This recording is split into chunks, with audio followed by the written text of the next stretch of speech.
आज हम स्टार्ट कर रहे हैं paper number 1 unit number 1 chapter number 1। Chapter का नाम है कन्वर्जेंस ऑफ सीक्वेंस, अनुक्रमों का अभिसरण। तो कुछ बातें आप लोगों को याद रखने हैं, इसको कॉपी में नोट करने हैं। सीक्वेंस ऑफ रियल नंबर्स, वास्तविक संख्याओं का अनुक्रम। वास्तविक संख्याओं के एक क्रमित समुच्चय को वास्तविक संख्याओं का अनुक्रम कहते हैं। N ordered set of real numbers is called a sequence of real numbers. देखिए मैं आपको बताता हूँ, जैसे मैं लिखा 1 लिखा 1/2 लिखा 1/3 1/4 1/5। तो आप देख रहे हो ये जो सेट है, इस सेट में एक ऑर्डर है, क्रम है। क्रम कैसे है? 1 के बाद 1/2 आया, 1/2 के बाद 1/3 आया, 1/4 आया, 1/4 के बाद क्या आएगा 1/5, 1/5 के बाद 1/6। मतलब आगे के एलिमेंट आप बता पा रहे हो। इसका मतलब है इस सेट में, ये जो सेट है ये ऑर्डर्ड सेट है। हिंदी में बोले तो क्रमित समुच्चय है। तो ऐसे जो ऑर्डर्ड सेट है, क्रमित समुच्चय है, इसी को हम कहते हैं सीक्वेंस। हिंदी में अनुक्रम, इंग्लिश में सीक्वेंस।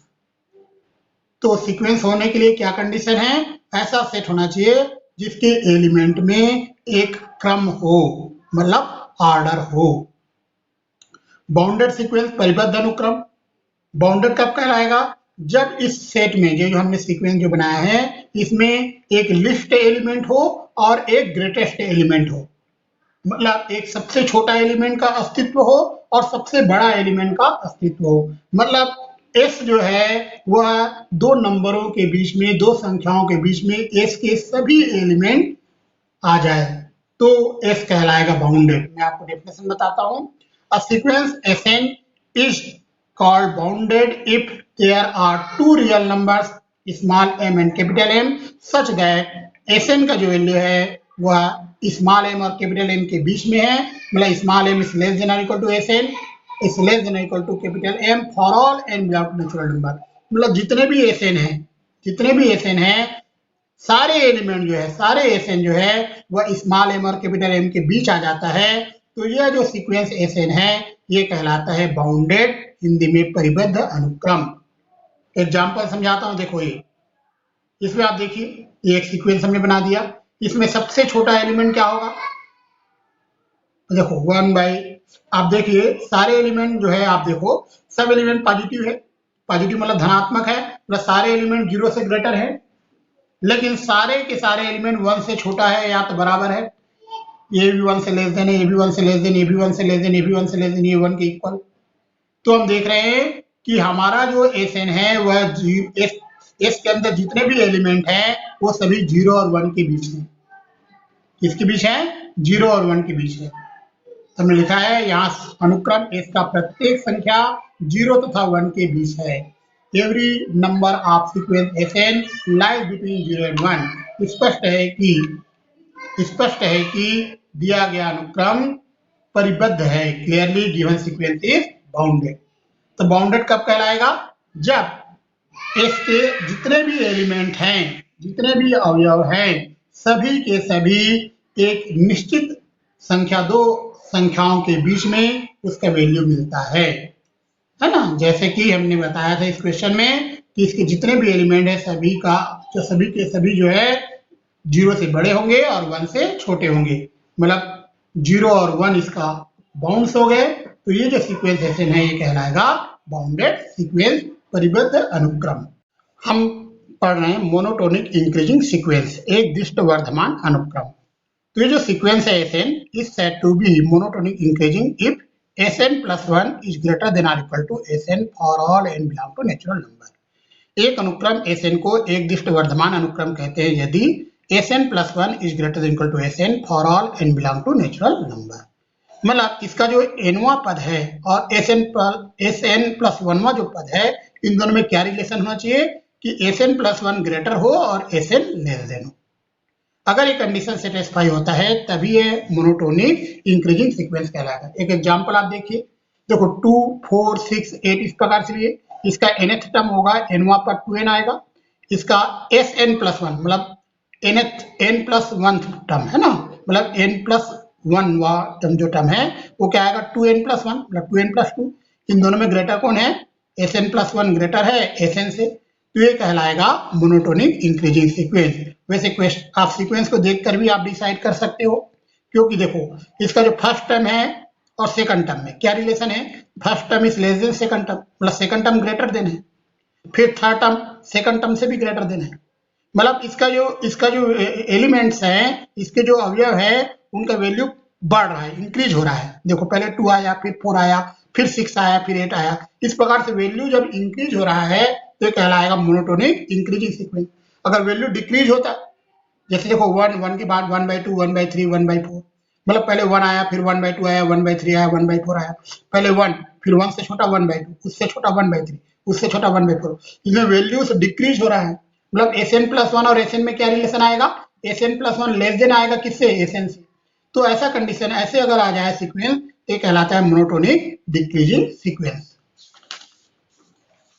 लिमिट ऑफ सीक्वेंस, तो ये जो संख्या l है इसको हम लिमिट ऑफ सीक्वेंस बोलेंगे कब, जब mod of Sn minus n less than epsilon हो। For all n greater equal to m के लिए m is a fixed natural number, जहां m एक स्थिर प्राकृतिक संख्या है। अगर ये कंडीशन सेटिस्फाई होता है तो l कहलाएगा लिमिट ऑफ द सीक्वेंस। इसको हम इस फॉर्म में लिखेंगे, limitation n tend Sn is equal to l। तो अगर यहाँ पर l क्या कहलाएगा, लिमिट ऑफ द सीक्वेंस, अनुक्रम की सीमा। एग्जाम्पल समझाता हूं, जैसे इसको Sn हमने एक सीक्वेंस बना लिया, इसमें Sn के लिए 1/n आएगा, nth टर्म 1/n आएगा, हम लिमिट लगाते हैं तो 1/n में लिमिट लगाएंगे तो 0 आ जाएगा। तो हम देख रहे हैं 0 जो है इस सीक्वेंस का लिमिट है, सीमा है। कन्वर्जेंट सीक्वेंस कब कहलाएगा, ये जो सीक्वेंस है अगर इसका लिमिट एक फाइनाइट संख्या आता है, मतलब एक परिमित राशि मिलता है, एक फाइनाइट क्वांटिटी मिलता है, तो ये सीक्वेंस कहलाएगा कन्वर्जेंट। जैसे यहाँ देखो Sn का लिमिट 0 आया था तो ये कन्वर्जेंट, मतलब इसका Sn का लिमिट एक फाइनाइट संख्या आना चाहिए। अगर इनफाइनाइट आता है या -∞ आता है तो ये कहलाएगा डाइवर्जेंट। जैसे इस सीक्वेंस में आप देखिए, अगर हम Sn में लिमिट लगाएं तो इन्फिनिटी आ रहा है, मतलब ये सीक्वेंस क्या कहलाएगा, डाइवर्जेंट सीक्वेंस कहलाएगा। डाइवर्जेंट के लिए क्या कंडीशन है, Sn का लिमिट जो है या तो इन्फिनिटी है या तो -∞। और ऑक्सिलरी सीक्वेंस कब कहलाएगा, जब या तो वो न तो वो कन्वर्जेंट होगा और न ही वो डाइवर्जेंट होगा, मतलब ऐसा सीक्वेंस जो अभिसारी भी नहीं है अपसारी भी नहीं है, ऐसा सीक्वेंस कहलाएगा दोलनीय अनुक्रम, मतलब ऑक्सिलरी सीक्वेंस। जैसे इस सीक्वेंस को आप देखो, यह कन्वर्जेंट नहीं है क्योंकि अगर मैं Sn में लिमिट लगाता हूं तो इसके 2 वैल्यू आ जाएंगे, -1 भी आ सकता है और +1 भी आ सकता है, मतलब Sn का एक फिक्स लिमिट हमें नहीं मिलेगा, एक निश्चित मान प्राप्त नहीं होगा। जब इसका एक निश्चित मान प्राप्त नहीं हो रहा है मतलब ये कन्वर्जेंट नहीं है। कन्वर्जेंट होने के लिए क्या कंडीशन है, Sn का लिमिट एक फिक्स्ड वैल्यू मिलना चाहिए, 1 and 1 वैल्यू आना चाहिए, 2 वैल्यू नहीं। तो एक ही वैल्यू आएगा तभी ये कन्वर्जेंट कहलाएगा, लेकिन इसका एक वैल्यू नहीं आएगा, 2 वैल्यू एग्जिस्ट कर रहा है, एक कन्वर्जेंट नहीं है। डाइवर्जेंट भी नहीं है, डाइवर्जेंट इसलिए नहीं है क्योंकि Sn का लिमिट जब इनफाइनाइट आएगा तब डाइवर्जेंट कहलाएगा, तो Sn का लिमिट इनफाइनाइट भी नहीं आएगा, तो कन्वर्जेंट भी नहीं है, डाइवर्जेंट भी नहीं है, फिर ये सीक्वेंस क्या कहलाएगा, दोलनीय अनुक्रम, ऑक्सिलरी सीक्वेंस कहलाएगा। कौन सी सीक्वेंस क्या होता है याद रखिए, जैसे mod of Sm minus Sn अगर लेस देन एप्सिलॉन आ जाए, for all mn greater n0, n0 एक फिक्स नेचुरल नंबर है, अगर ये कंडीशन सेटिस्फाई हो जाए तो हमारा सीक्वेंस क्या कहलाएगा, कौन सी सीक्वेंस, कौन सी अनुक्रम। इस एग्जांपल देखो, Sm माइनस Sn निकालते हैं तो 1/n से लेस देन आ रहा है, 1/n को एप्सिलॉन मान लीजिए, इसका वैल्यू लेस देन एप्सिलॉन आ रहा है, ये जो सीक्वेंस है ये क्या कहलाएगा, कौन सी सीक्वेंस, कौन सी अनुक्रम। आज हम स्टार्ट कर रहे हैं question number 1। Every convergent sequence is bounded, however, converse is not true in general. प्रत्येक अभिसारी अनुक्रम परिबद्ध होता है जबकि इसका विलोम सत्य नहीं है। अब ये क्वेश्चन अगर एग्जाम में आता है तो आपको कन्वर्जेंट सीक्वेंस क्या होता है, बाउंडेड सीक्वेंस क्या होता है, इसका डेफिनेशन याद होना चाहिए, है ना। अभिसारी अनुक्रम हम किसे कहते हैं और परिबद्ध अनुक्रम हम किसे कहते हैं। जब तक हमें कन्वर्जेंट सीक्वेंस या बाउंडेड सीक्वेंस के बारे में जानकारी नहीं होगा ये क्वेश्चन हमारे लिए नहीं है। तो इस क्वेश्चन को करने के पहले कन्वर्जेंट सीक्वेंस के बारे में मैंने क्या बताया है, बाउंडेड सीक्वेंस के बारे में मैंने क्या बताया है, ये जानकारी आपको पहले याद रखनी है, वो डेफिनेशन को आपको अपने दिमाग में पहले बैठाना है, उसके बाद में क्वेश्चन स्टार्ट करना है। तो हम स्टार्ट करते हैं, मान लो Sn एक अभिसारी अनुक्रम है, Sn भी कन्वर्जेंट सीक्वेंस। यहाँ पर हम लिखते हैं n equal to 1 to infinity Sn। इसका मतलब क्या है जानते हो? इसका मतलब ये है कि इसमें S1 आएगा, S2 आएगा, S3 आएगा, S4 आएगा, S5 आएगा। इस प्रकार से इसमें बहुत सारे टर्म्स हैं, है ना। तो ये हमारा सीक्वेंस है। इस सीक्वेंस को हमने क्या बोला? Convergent sequence. जब ये कन्वर्जेंट सीक्वेंस है तो इसका जो लिमिट है वो फाइनाइट नंबर आएगा। ये मैंने बताया था कन्वर्जेंट सीक्वेंस का डिफिनेशन। तो Sn का जो लिमिट है वो L आएगा। L क्या है? L is a finite quantity. L एक परिमित राशि है। तो ये लाइन आ गया, तो ये कन्वर्जन लिया इस कारण। अब यहां से यहां कैसे आया? मैंने बताया था अनुक्रम की सीमा की परिभाषा, bye definition of limit of sequence. तो ये कहां से आ रहा है लाइन? इसको हम ऐसे क्यों लिखे? हमने क्या लगाया है? अनुक्रम की सीमा की परिभाषा से, bye definition of limit of sequence. यहाँ पर n0 क्या है? n0 is a fixed natural number. n0 एक स्थिर प्राकृतिक संख्या है। तो ये याद रखो, ये लाइन कहां से आता है? कन्वर्जेंट सीक्वेंस के डेफिनेशन से। ये लाइन कहां से आता है? Definition of limit of sequence से। अब यहाँ पर एप्सिलॉन के प्लेस पे अगर 1 ले लेते हो, क्योंकि epsilon is very small positive quantity. Epsilon जो है बहुत छोटी धनात्मक राशि होती है, तो हमने एप्सिलॉन इक्वल टू 1 ले लिया, तो यहाँ 1 आ जाएगा। अब mod of Sn minus L less than 1 है, तो याद रखना जैसे mod of x less than 1 है तो s का वैल्यू -1 और +1 के बीच होगा। तो यहाँ पर Sn माइनस एल के जो वैल्यू है किसके बीच आएगा? -1 और +1 के बीच आएगा। तो यहाँ भी l प्लस कीजिए, यहाँ भी l प्लस कीजिए, यहाँ भी l प्लस कीजिए, तो l-1 लेस देन Sn, मतलब Sn का जो वैल्यू है l-1 और l+1 के बीच है। लेकिन ये तभी ट्रू है जब n का वैल्यू n0 से ग्रेटर या इक्वल है। इन जनरल ट्रू नहीं है, ये उन्हीं के लिए ट्रू है जब n जो है n0, मान लो n0 का वैल्यू 10 है, तो 10 से बड़े या बराबर जितने भी n आएंगे उनके लिए रिजल्ट ट्रू है ना। n0 को कुछ भी हो सकता है। n0 क्या है? n0 is fixed natural number. n0 को 1 हो सकता है, 2 हो सकता है, 10 हो सकता है, 20 हो सकता है। तो मान लो n0 को हमने 10 बोल दिया, है ना। तो 10 है तो ये किसके लिए ट्रू है? जब n के लोग 10 रखें या 11 रखें, 12 रखें, तो ये रिजल्ट ट्रू है। इस प्रकार से हमने इसे इक्वेशन नंबर 1 दे दिया। अब हमने मान लिया m जो है यह मिनिमम है, किसका?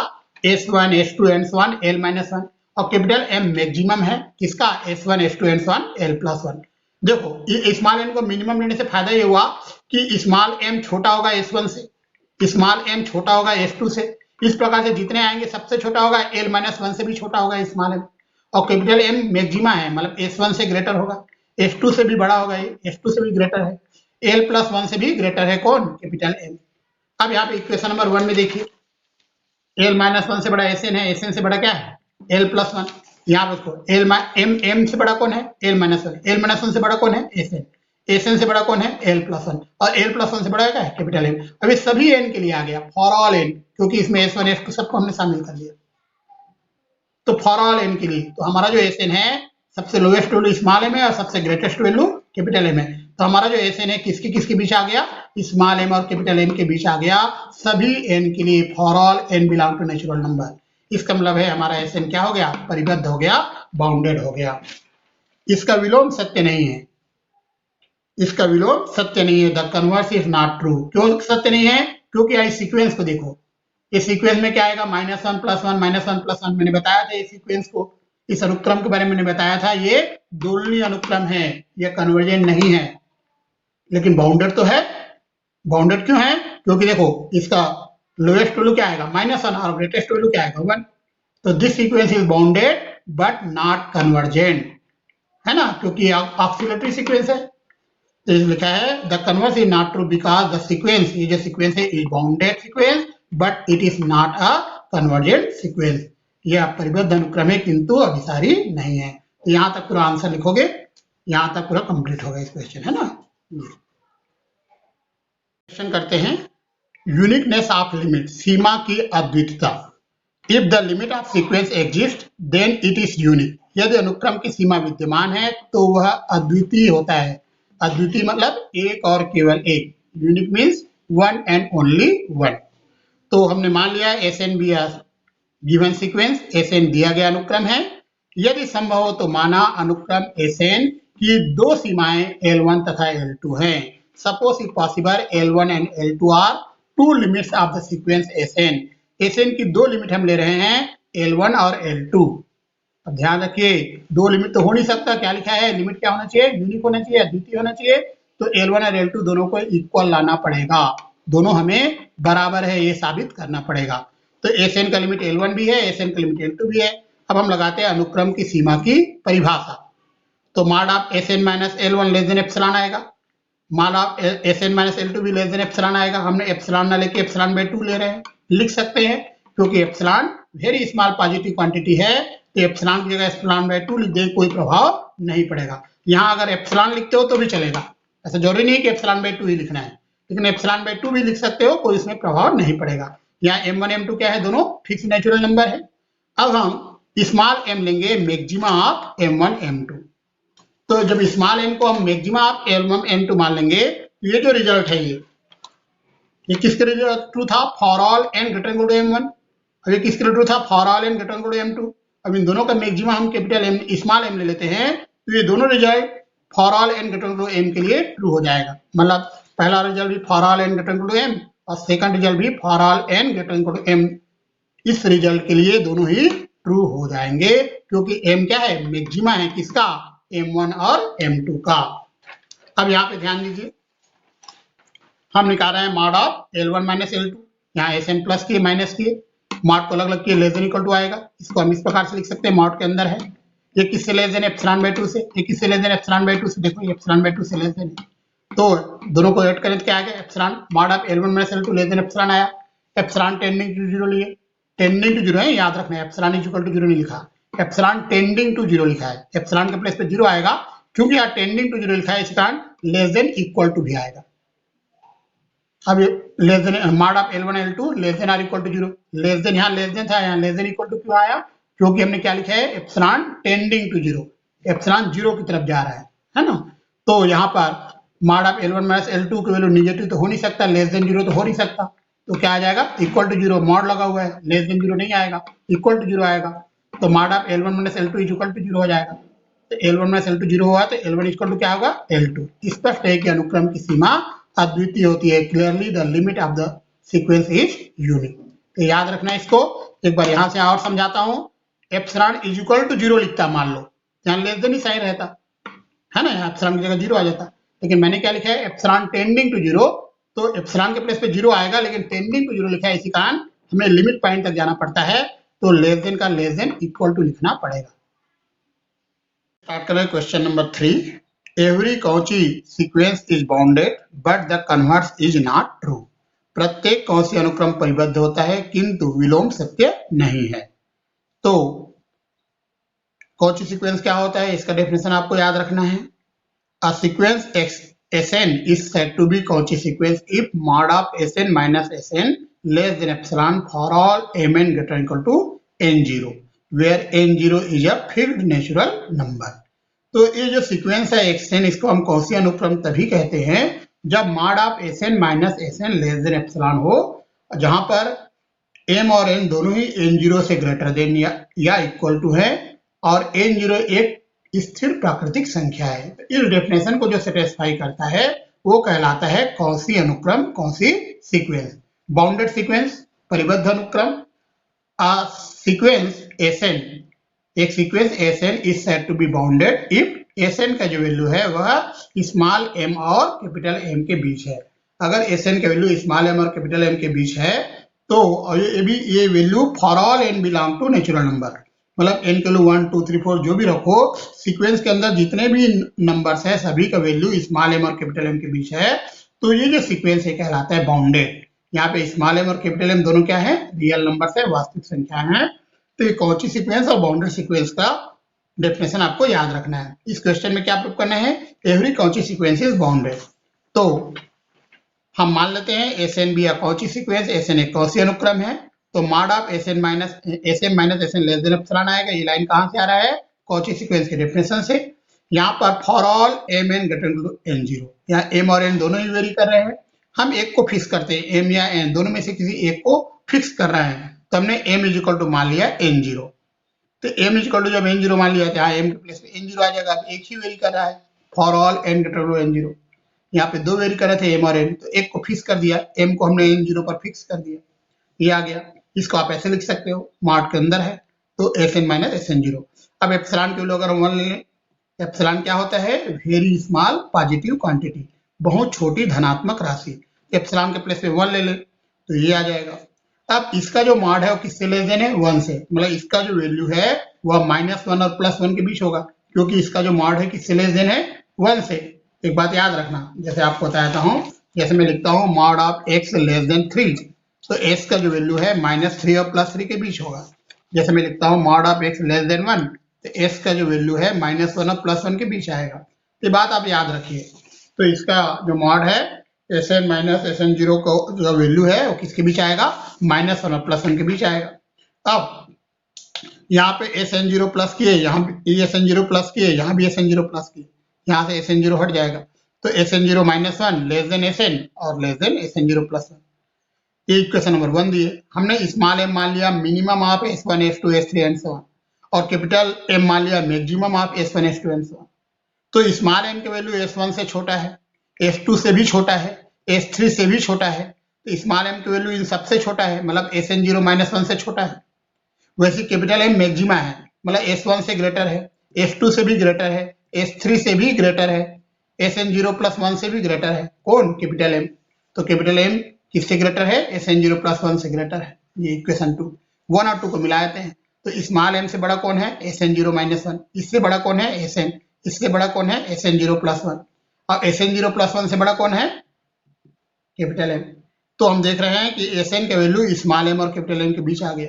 अब ये सभी n के लिए होगा, क्योंकि हमने यहाँ पे मिनिमम भी लिखा था S1 S2 सबको शामिल किया है, मैक्सिमम भी लिखा है तो S1 S2 सबको शामिल किया है, तो सभी n के लिए for all n belong to natural number.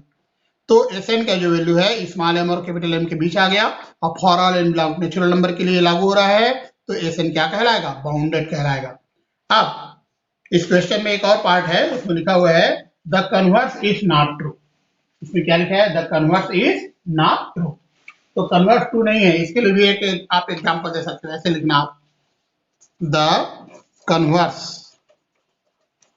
Is not true, है ना? विलोम सत्य नहीं है, विलोम सत्य नहीं है। क्या सत्य नहीं है भाई? क्या लिखोगे आप लिखो एक एग्जांपल देना। फॉर एग्जांपल, एक एग्जांपल देके आपको समझाना पड़ेगा, है ना? आपने मान लिया लेट -1 की पावर n, ये क्या होगा? -1 1 -1 1, इस प्रकार से एक सीक्वेंस होगा, है ना? ये बाउंडेड है, बाउंडेड इसलिए है क्योंकि इसका लोएस्ट वैल्यू -1 आएगा और हाईएस्ट वैल्यू कैपिटल 1 आएगा, है ना? देन ये हमने लिया, देन द सीक्वेंस -1 की पावर n इज बाउंडेड, ये bounded sequence, but it is not a Cauchy sequence, किंतु यह कौची अनुक्रम नहीं है। यह अनुक्रम परिबद्ध तो है किंतु कौची अनुक्रम नहीं है। इस प्रकार से आपको एक निगेटिव एग्जांपल भी देना है, ठीक है? तो क्या लिखोगे? ये जो सीक्वेंस है यह बाउंडेड है, but it is not Cauchy sequence, यह परिबद्ध है किंतु कौची अनुक्रम नहीं है। स्टार्ट करें question number 4। Cauchy general principle of convergence of sequence, Cauchy के अनुक्रम के अभिसरण का कौची का व्यापक सिद्धांत। स्टेटमेंट देखते हैं, फिर इसका प्रूफ देखेंगे। अ sequence of real numbers is convergent if and only if it is a Cauchy sequence, मतलब अगर कोई सीक्वेंस कन्वर्जेंट है तो वो कौची सीक्वेंस होगा, और कौची सीक्वेंस है तो वह कन्वर्जेंट होगा। वास्तविक संख्याओं का एक अनुक्रम अभिसारी होती है यदि और केवल यदि यह कौची अनुक्रम है। तो एक बार हम अनुक्रम को अभिसारी मान के चलेंगे और कौची अनुक्रम प्रूव करेंगे, फिर कौची अनुक्रम मान के चलेंगे और अभिसारी प्रूव करेंगे। तो स्टार्ट करते हैं। Let Sn be a sequence of real number, मान लो Sn वास्तविक संख्याओं का एक अनुक्रम है। First suppose that the sequence Sn is convergent, प्रथमतः माना कि अनुक्रम Sn अभिसारी है। तो हमने क्या मान लिया? Sn को कन्वर्जेंट सीक्वेंस मान लिया है, अभिसारी अनुक्रम मान लिया है। अब हमें क्या प्रूव करना है? इसे कौन-सी सीक्वेंस, कौन-सी अनुक्रम बताना है। तो हमने जब इसको कन्वर्जेंट माना है तो इसका लिमिट फाइनाइट नंबर आएगा, तो limitation n tend to Sn is equal to L आएगा। L is a finite quantity, लिया जाएगा। तो limitation n to infinity S N is equal to क्या आएगा n। एक बात याद रखना, मैं आप लोगों को बताता हूँ। जैसे मान लो मैं लिख रहा हूँ limitation n tending to infinity S N is equal to l। इसका मतलब होता है कि mod of S N minus L less than epsilon.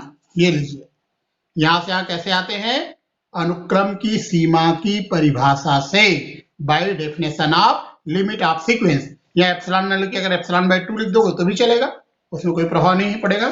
तो हम यहाँ पे लगा रहे हैं by definition of limit of sequence, अनुक्रम की सीमा की परिभाषा से। तो mod of S N minus L less than क्या लिखा, एप्सिलॉन बाय 2 लिख दिया। For all N greater equal to n0 के लिए, where n0 is a fixed natural number. अब n के प्लेस पे m रखें, n के प्लेस पे क्या रखें, m। तो यहाँ n है, वहां m आ जाएगा। ये इक्वेशन नंबर 1 दिए, इक्वेशन नंबर 2 दिए। अब हम निकाल रहे हैं mod of S M minus S N, इन प्लस माइनस एल की प्लस एल की, मॉड को अलग अलग करें, लेस देन इक्वल टू आएगा।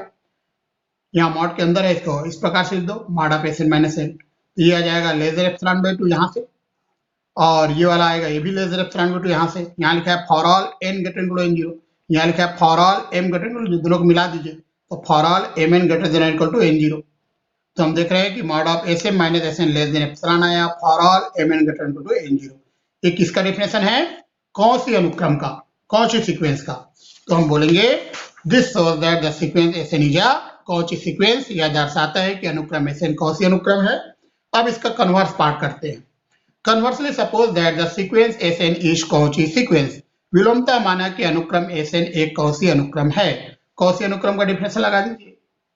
अब अगर हम लिमिट लगाएं m टेंडिंग टू इन्फिनिटी, यहाँ m है, m टेंडिंग टू इन्फिनिटी लग गया, इसे एक नया नाम l नाम दे देते हैं। तो इसे हमने l नाम दे दिया, ये आ गया।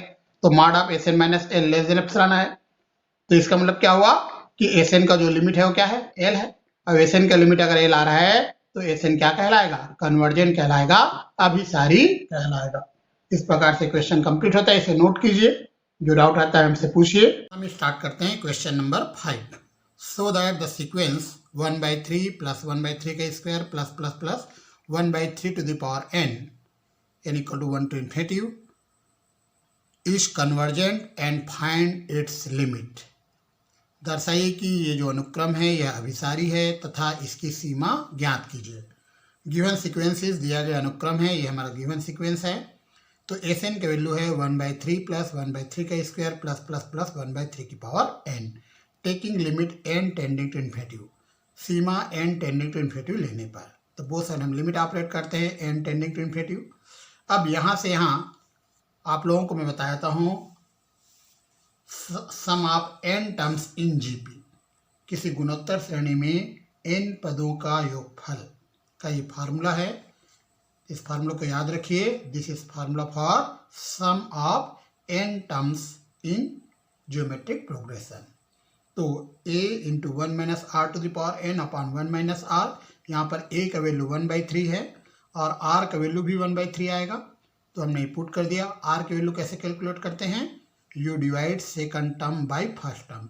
दूसरा जो पद है उसको पहले पद से जब भाग दोगे तो आपको r की वैल्यू पता चल जाएगा। तो r की वैल्यू भी 1 by 3 है और a मीन्स होता है फर्स्ट टर्म यहाँ 1 by 3 है। तो इस प्रकार से आएगा, तो 1 माइनस 1 by 3 2 by 3 हो जाएगा। इसको इस प्रकार से हम लिखेंगे, 1 by 3 कैंसिल होगा, तो ये आएगा 1 by 2 1 माइनस 1/3 की पावर n। अब n टेंडिंग टू इन्फिनिटी, तो 1/3 की पावर इन्फिनिटी, n की जगह इन्फिनिटी रख दिए, 3 की पावर इन्फिनिटी होता है, तो 1 by इन्फिनिटी 0 हो जाएगा। तो हम देख रहे हैं एस एन का लिमिट 1 by 2 आ रहा है, मतलब एक फाइनाइट संख्या आ रहा है, एक परिमित राशि हमें मिल रहा है। जब एस एन का लिमिट परिमित राशि मिलता है, फाइनाइट संख्या मिलता है, तो हम इस सीक्वेंस को क्या बोलेंगे, convergent. Clearly the given sequence is convergent and it's limit, इसका लिमिट कितना है 1 by 2। स्पष्ट है कि दिया गया अनुक्रम अभिसारी है तथा इसकी सीमा 1 by 2 है। हम स्टार्ट करते हैं question number 6। By using Cauchy's principle of convergence so that the sequence S N is not convergent where S N is equal to 1 plus 1 by 2 plus 1 by 3 plus plus 1 by n। तो हमें Cauchy's principle of convergence का use करना है और ये बताना है कि जो सीक्वेंस है यह नॉट कन्वर्जेंट है, मतलब कन्वर्जेंट नहीं है, और एस एन की वैल्यू हमें दिया गया है। तो अभिसरण के कॉची सिद्धांत के प्रयोग से दर्शाइए कि ये जो अनुक्रम है यह अभिसारी नहीं है और एस एन के वैल्यू हमें ये दिया गया है। तो एस एन के वैल्यू हमें दिया गया है, हम एस एम निकाल लेते हैं। तो यहाँ पर एन है तो एन तक जा रहा है, तो एम निकालेंगे तो कहाँ तक जाएगा, एम तक जाएगा। तो ये आएगा 1 + 1/2 + 1/3 + 1/n + 1/n + 1/n + 2 + 1/n। अब mod of S M minus S N ये हम निकालते हैं। अगर इसका वैल्यू लेस देन एप्सिलॉन आता है तो कॉची सीक्वेंस बन जाएगा। ये इसका वैल्यू अगर लेस देन एप्सिलॉन आया है तो ये क्या बन जाएगा, ये सीक्वेंस कॉची सीक्वेंस बन जाएगा। देखते हैं क्या आता है वैल्यू, है ना। तो mod of S M minus S N, दोनों को माइनस करेंगे पूरा कैंसिल हो जाएगा, इतना टर्म बचेगा। एम के वैल्यू 2n ले लेते हैं, एम के वैल्यू हम 2n तक ले लेते हैं, तो 2n आ जाएगा, यहाँ पे m की जगह 2n आ जाएगा। ये सब पॉजिटिव क्वांटिटी है, सारे धनात्मक राशि है, तो जो बाहर का जो मॉड लगा हुआ है उसको आप हटा सकते हो। तो इस प्रकार से आप लिख दीजिए ये। अब n+1 और 2n में ग्रेटर कौन होगा, n+1 और 2n में 2n ग्रेटर होगा, तो 1/n+1 और 1/2n में 1/2n लेस देन होगा, 1/n+1 ग्रेटर होगा। इसके प्लेस से 1/2n लिखे, ग्रेटर देन का साइन आ गया। इनके प्लेस भी 1/2n लिखे, ग्रेटर देन का साइन आया। मतलब इनको हमने रिप्लेस किया 1/2n से, तो ये ग्रेटर देन का साइन आया। कितने टाइम्स है, 1 2 3 4, ये पूरा n टाइम्स है, n बार है, तो आ जाएगा n/2n, है ना। 1/2n 1/2n 1/2n को हम n टाइम्स प्लस करेंगे तो n/2n आ जाएगा, n कैंसिल होगा, 1/2। अब हम एप्सिलॉन का वैल्यू इस प्रकार से चूज करते हैं कि एप्सिलॉन को हम ले लेते हैं लेस देन 1/2। हम एप्सिलॉन को लेस देन 1/2 इस प्रकार से अगर लेते हैं तो mod of S M minus S N greater than epsilon आ जाएगा, क्योंकि एप्सिलॉन किससे लेस देन है, 1/2 से, और ये क्वांटिटी 1/2 से ग्रेटर देन है, तो ये क्वांटिटी एप्सिलॉन से भी ग्रेटर देन होगा।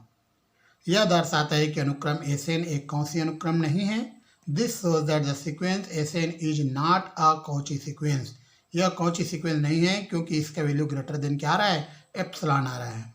अब जो कौची सीक्वेंस नहीं है वो कन्वर्जन भी नहीं होगा, क्योंकि हम जानते हैं कि every conversion sequence is Cauchy sequence. लेकिन अगर कोई सीक्वेंस कौची सीक्वेंस नहीं है तो वह कन्वर्जन सीक्वेंस भी नहीं है। अतः अनुक्रम एस एन अभिसारी नहीं है, hence the sequence S N is not convergent. तो क्यों कन्वर्जेंट नहीं है, क्योंकि यह कौची सीक्वेंस नहीं है। और ये कौची सीक्वेंस क्यों नहीं है, क्योंकि mod of S N minus S N greater than epsilon आ रहा है। अगर लेस देन एप्सिलॉन आता तो कौची सीक्वेंस कहलाता, ग्रेटर देन एप्सिलॉन आ रहा है तो ये कौची सीक्वेंस नहीं है। इसी कारण हमें ये लाने के लिए हमने यहाँ पर जानबूझकर ग्रेटर देन साइन लाने के लिए 1/n+1 को 1/2n से रिप्लेस किया था। इसके प्लेस में ये इसलिए लिखा था कि यहाँ ग्रेटर देन साइन आ जाए, और ग्रेटर देन साइन आ गया, बाद में हमने एप्सिलॉन को 1/2 से छोटा मान लिया, तो इसका वैल्यू ग्रेटर देन एप्सिलॉन आ गया, जिससे कि ये इसके बारे में हम लिख सकें कि this is not a Cauchy sequence. और जब ये कौची सीक्वेंस नहीं है तो ये कन्वर्जन भी नहीं है। स्टार्ट करें question number 7। Prove that a monotonic sequence is convergent if and only if it is bounded. तो हमें एक मोनोटोनिक सीक्वेंस लेके चलना है, उसको पहले हम कन्वर्जेंट मान के चलेंगे और बाउंडेड प्रूव करेंगे, फिर बाउंडेड मान के चलेंगे और कन्वर्जेंट प्रूव करेंगे। सिद्ध कीजिए कि एक दिष्ट अनुक्रम अभिसारी होती है यदि और केवल यदि यह परिबद्ध है।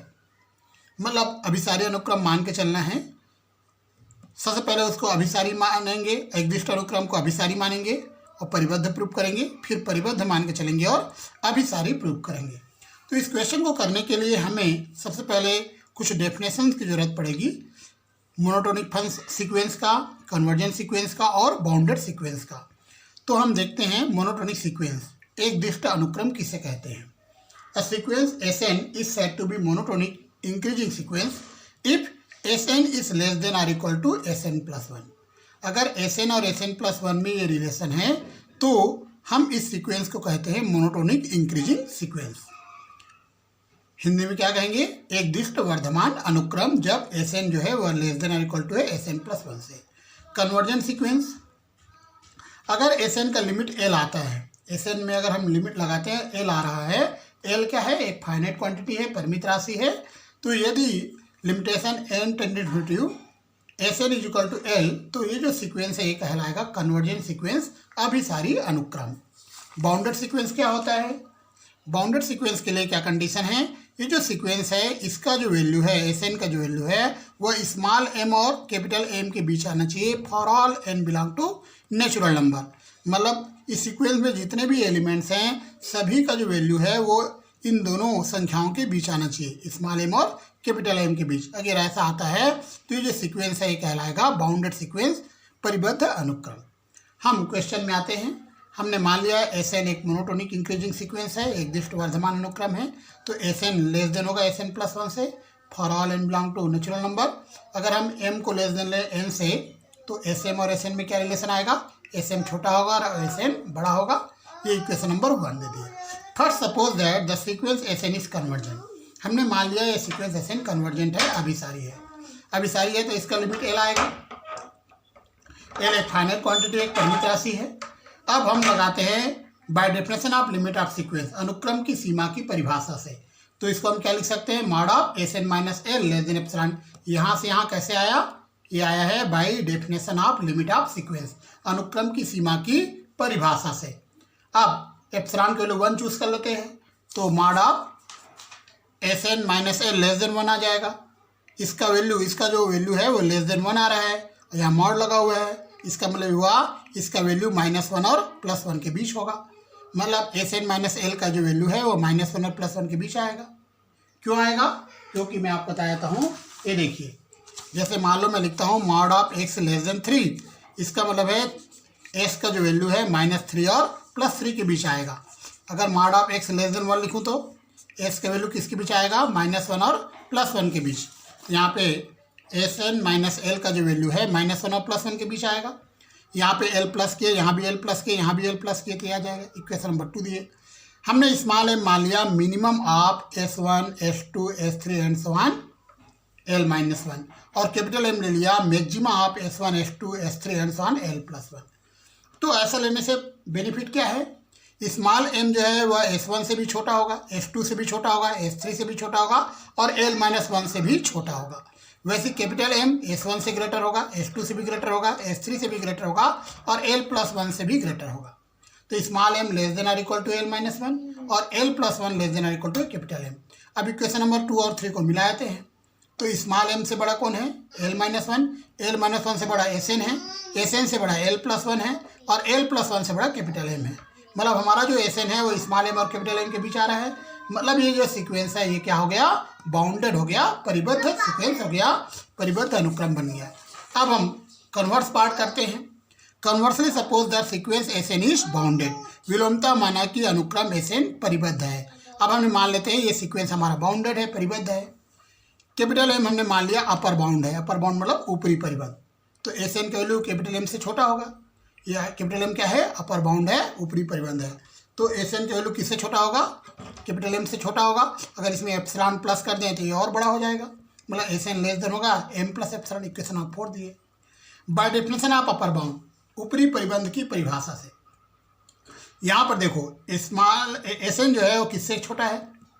कैपिटल एम से। लेकिन अगर इसमें एप्सिलॉन माइनस कर दें तो ये वाला छोटा हो जाएगा, ये बड़ा हो जाएगा। मतलब capital M minus epsilon less than होगा SM से। एम की जगह हमने M लिया, एक ऐसा क्वांटिटी आएगा जहाँ पे कैपिटल M माइनस एप्सिलॉन किससे छोटा हो जाएगा? SM से। अब यहाँ पर देखो इक्वेशन नंबर 1 में आपने क्या बताया था? इक्वेशन 1 में आपको देख रहा हूँ ये SM लेस देन है किससे? SN से। तो SM किससे लेस देन है? SN से। तो आप ऐसे भी लिख सकते हो कि capital M minus epsilon less then SN। तो ये लाइन कहाँ से आ रहा है? ये लाइन आ रहा है by definition of upper bound, ऊपरी परिबंध की परिभाषा से। अब ये लाइन कहाँ से आया? इक्वेशन नंबर 1 से आया। इन दोनों को मिला दिए तो ये लाइन आ गई इक्वेशन 5। अब 4 और 5 को मिला देते हैं तो SN का वैल्यू किसके बीच आएगा? M माइनस एप्सिलॉन और M प्लस एप्सिलॉन के बीच आ जाएगा। तो यहाँ भी M माइनस करो, यहाँ भी M माइनस करो, यहाँ भी M माइनस कर दीजिए। तो इस प्रकार से लिख सकते हो। तो SN माइनस M के वैल्यू किसके बीच आ रहा है? माइनस एप्सिलॉन और प्लस एप्सिलॉन के बीच। मतलब mod of SN minus M less than epsilon आया। मतलब SN का लिमिट क्या हो गया? कैपिटल M आ गया। इसका मतलब है हमारा जो सीक्वेंस SN है वह कन्वर्जेंट है, अभिसारी है। स्टार्ट करते हैं question number 8। So that the sequence SN is convergent where S N is equal to 1 plus 1 by N whole power N. इस सीक्वेंस को अभिसारी बताना है जहाँ पर एस एन की वैल्यू दिया गया है। ये हमें एस एन की वैल्यू दिया गया है, यहाँ इसको हम इस फार्मूला का यूज करेंगे 1 plus X whole to the power N. इसका वैल्यू होता है 1 plus N X plus N N minus 1 by factorial two X square. इस फार्मूला का यूज करके इसको हम ब्रेक कर देंगे इस प्रकार से।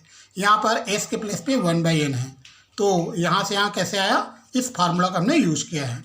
अब यहाँ पे एन एन कैंसिल होगा, 1 आएगा, यहाँ से एन और बाहर निकाल लीजिए, एक एन पहले से एन स्क्वायर हो जाएगा, और यहाँ से एन कॉमन निकालिए, यहाँ से भी एन कॉमन निकालिए, एन क्यूब आ जाएगा, यहाँ एन स्क्वायर कैंसिल होगा, एन क्यूब कैंसिल होगा, ये लाइन मिलेगा। अब हम लिमिट लगाएंगे both side N tending to infinitive. तो एन को जब इन्फिनिटिव करेंगे तो 1 बाई इन्फिनिटिव 0 हो जाएगा, यहाँ भी 1 बाई इन्फिनिटिव 0 आएगा, यहाँ भी 2 बाई इन्फिनिटिव 0 आ जाएगा। तो इस प्रकार से हमें लाइन मिलेगा ये। तो इसको इस प्रकार से लिख सकते हैं, ये हमारा फार्मूला है ई की पावर 1 का।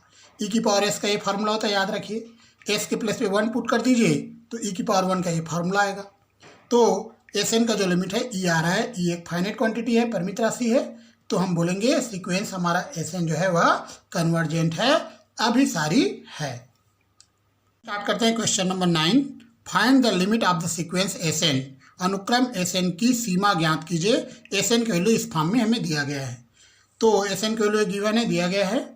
इस सिग्मा को हम ओपन करेंगे, 1 से n तक गया है, तो पहले टर्म आएगा, पहले फर्स्ट टर्म आएगा 1/3, मतलब यहाँ का फर्स्ट टर्म, यहाँ का एक वैल्यू हम लेंगे तो 1/3 आ जाएगा। सेकंड टर्म में दो टर्म्स लेने होंगे, मतलब 1 इंटू 3 आएगा और 3 इंटू 6 आएगा। थर्ड टर्म में क्या आएगा, 135/369, ये plus and so on, last nth term ये आ जाएगा। तो हमने सिग्मा को ओपन कर दिया है।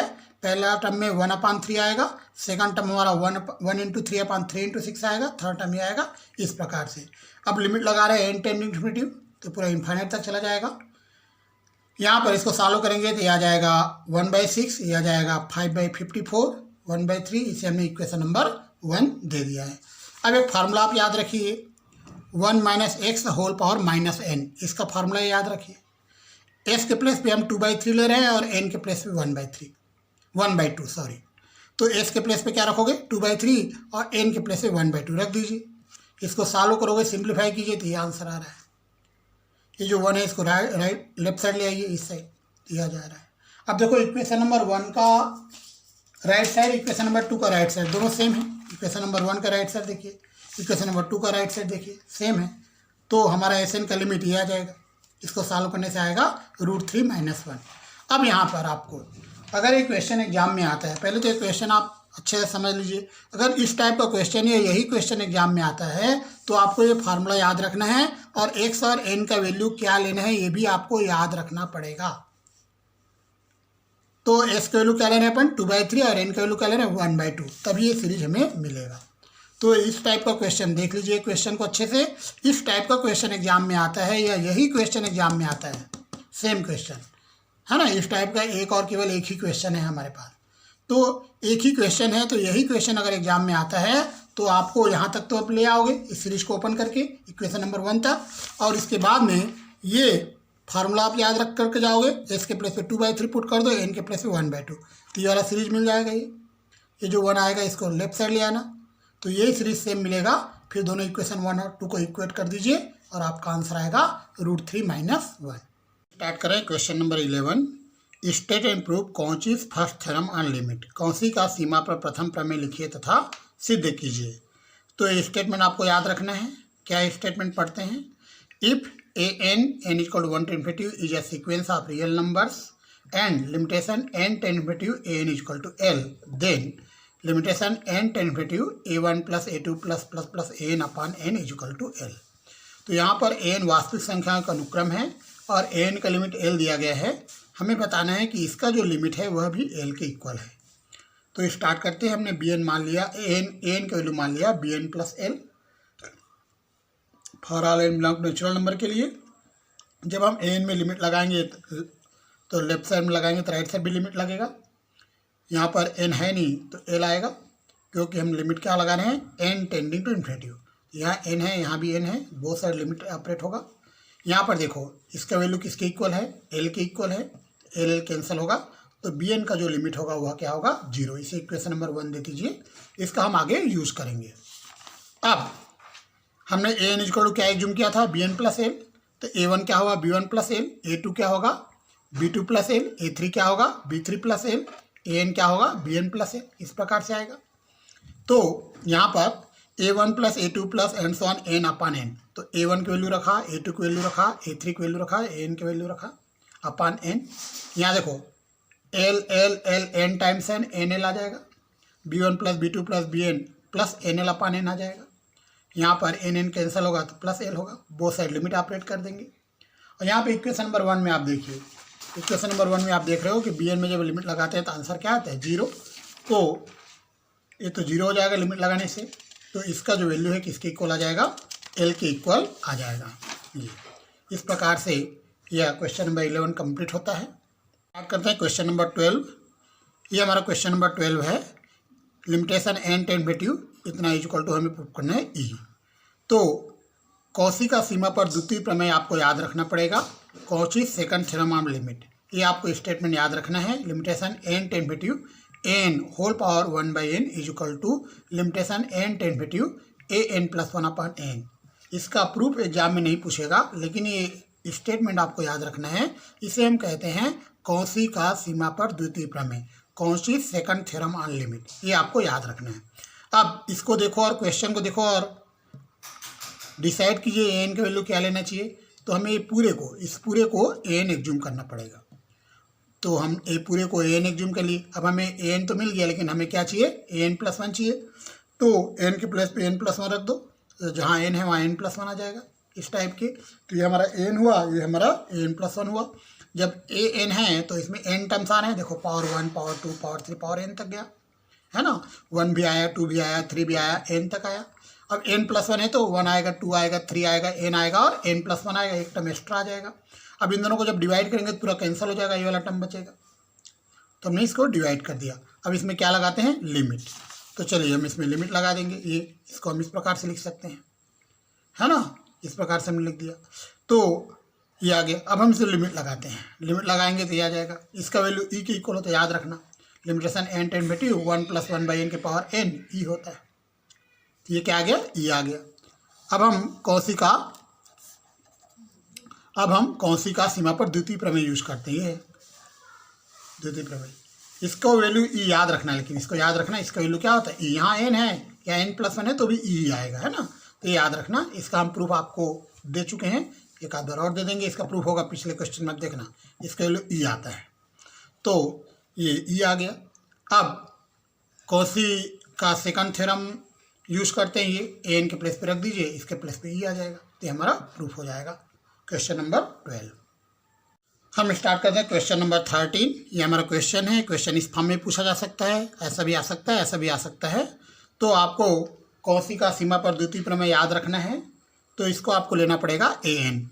तो ए एन निकल गया, ए एन प्लस 1 भी निकाल लेते हैं, एन के प्लेस पे एन प्लस 1 रख देंगे, ये आ जाएगा।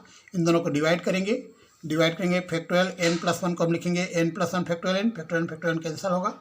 इसको हम लिखेंगे एन प्लस 1 की power N into N plus 1। तो एन प्लस फैक्टोरियल कैंसिल हुआ, एन प्लस 1 कैंसिल हुआ, ये लाइन आएगा। अब इसको आप लिख सकते हो एन प्लस 1 अपान एन का होल पावर एन, इसको ऐसे लिख सकते हो। बहुत सारी लिमिट लगा दीजिए, तो लिमिट लगाने से ये आपका ई आ रहा है। कॉशी का सीमा पर द्वितीय प्रमेय लगाइए by Cauchy second theorem on limit. तो लिमिट जब लगाएंगे, कॉची का सेकंड थ्योरम लगाएंगे तो ए एन की वैल्यू ये है और इसका वैल्यू ई आया है। तो ये हमारे क्वेश्चन नंबर 13 प्रूफ हो जाएगा। क्वेश्चन नंबर 14 देखिए, ये हमें प्रूफ करना है। यहाँ पर कॉची का सीमा पर प्रथम प्रमेय आप याद रखिए, यह Cauchy first theorem on limit, ये आपको याद रखना है। कॉची का सीमा पर प्रथम प्रमेय, इसका हम प्रूफ दे चुके हैं, इसको आपको याद रखना है। तो ए एन इक्वल टू मान लिया 1 बाई एन, तो ए वन आएगा 1, ए टू आएगा 1/2, ए थ्री आएगा 1/3, एन आएगा 1/n। अगर एन में हम लिमिट लगाएं तो क्या आएगा 0। अब हम लगाते हैं कॉची का सीमा पर प्रथम प्रमेय। अब a1 की वैल्यू क्या रखोगे 1, a2 की वैल्यू 1/2, a3 की वैल्यू 1/3, एन की value 1/n whole divide by N. इसको आप इस फॉर्म में लिख दीजिए, इसका वैल्यू क्या आ जाएगा 0 आ जाएगा। 15 करते हैं, ये हमें प्रूव करना है। एन इक्वल टू क्या मान लिए n, तो n प्लस 1 क्या आएगा n प्लस 1 आ जाएगा। दोनों को डिवाइड कर देंगे तो इसमें लिमिट लगाएंगे तो आंसर आ रहा है 1। अब हम क्या करेंगे कॉची का सीमा पर, इसके बाद में ये वाला लाइन आपको लिखना है जी। कौची का सीमा पर द्वितीय प्रमेय, तो कौची का सेकंड थ्योरम लगाएंगे। Cauchy second theorem on limit, ये an की वैल्यू क्या रखे n, और इसका वैल्यू 1 आया था, तो हमें क्वेश्चन नंबर 15 भी प्रूफ हो जाएगा।